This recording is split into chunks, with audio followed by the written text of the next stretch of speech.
Bir zum to'xtab, birgina asalariga nazar soling. U guldan gulga uchadi, adashmay yo'l topadi. Har bir giyohdan zaharni emas, shifoni ajratadi. Va oxir-oqibat inson uchun shirin va foydali ne'mat asal paydo bo'ladi. Ari tanlashda ikkilanmaydi, yo'lidan og'maydi, chunki u itoat bilan yashaydi. Biz esa aql berilgan bo'lsa-da, ba'zan eng to'g'ri yo'lni topishda ham charchab qolamiz. Ari umr bo'yi mehnat qiladi. Natijasi juda kamdek ko'rinadi. Bir choy qoshiq asalning kichik qismi xolos. Ammo aynan shu ozgina mehnat minglab odamlar uchun shifo bo'ladi. Demak, ixlos bilan qilingan kichik amal ham behisob foyda keltirishi mumkin. Arilar jamoa bo'lib yashaydi. Har biri o'z vazifasini aniq biladi. Tartib bor joyda baraka borligini ular so'zsiz isbotlaydi.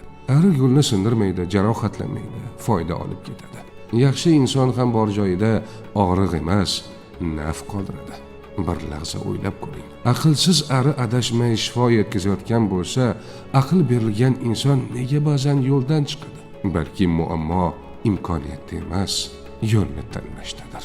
Kam bo'lsa ham ixlos bilan, sekin bo'lsa ham to'g'ri yo'lda yuring. Chunki oxiri shirin bo'lgan yo'l eng to'g'ri yo'ldir.